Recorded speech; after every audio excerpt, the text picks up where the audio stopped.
Leader of opposition Rahul Gandhi इस समय Germany के बर्लिन में है, जहां उन्होंने हर्टी स्कूल में एक प्रोग्राम में हिस्सा लिया।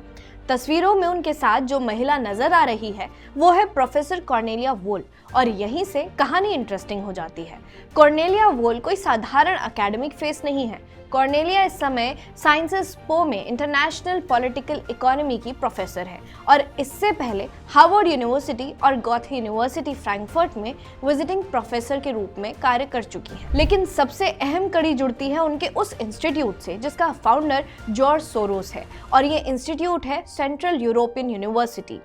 मिस वोल इस यूनिवर्सिटी के बोर्ड ऑफ ट्रस्टीज की मेंबर है, जो सीधे तौर पर ओपन सोसाइटी फाउंडेशन से जुड़ा हुआ नेटवर्क है। आज के समय में भारतीय राजनीति में जॉर्ज सोरोस के नाम से शायद ही कोई अनजान हो।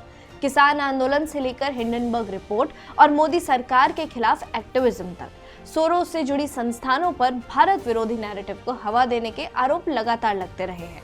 यहाँ तक कि खुद सोरोस कई बार भारत और यहाँ की लोकतांत्रिक व्यवस्था पर एंटी इंडिया नैरेटिव वाली बयानबाजी कर चुके हैं। ऐसे में सवाल उठता है कि जब राहुल गांधी विदेशी धरती पर ऐसे एकेडमिक्स और संस्थानों से बात करते हैं जिनका संबंध सोरोस जैसों से बड़े ग्लोबल नेटवर्क से रहा है, तो क्या ये सिर्फ एक रैंडम डिस्कशन रहता है या फिर वही पुराना पैटर्न जिसमें विदेश जाकर भारत के लोकतंत्र पर सवाल उठाए जाते हैं, संस्थाओं को कटघरे में खड़ा किया जाता है और इंटरनल पॉलिटिक्स की लड़ाई के लिए फोर्सेस से हेल्प ली जाती है, जमीन तैयार की जाती है। राहुल गांधी की ये बर्लिन यात्रा और वहां उनके आसपास मौजूद लोगों पर संदेह इसलिए भी जाता है क्योंकि इससे पहले भी अमेरिका और यूरोप में दिए गए उनके बयानों में यही संदेश निकला है कि वो भारत की छवि को इंटरनेशनल प्लेटफॉर्म पर नुकसान पहुंचाते हैं।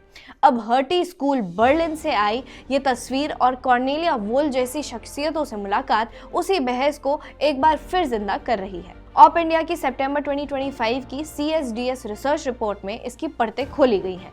ये रिपोर्ट बताती है कि सोरोस जैसी ताकतें दुनिया के देशों में रिजीम चेंज ऑपरेशन चलाती है, सामाजिक अस्थिरता फैलाती है, संस्थाओं पर अविश्वास पैदा करने का काम करती है।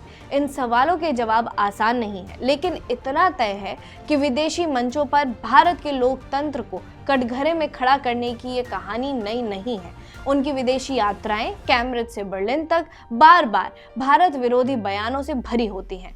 सिर्फ लोकेशन और चेहरे हर बार बदलते रहते हैं। सवाल यही है कि क्या ये सिर्फ डायलॉग है या भारत को अंदर से कमजोर करने की साजिश। देखते रहिए ऑप इंडिया।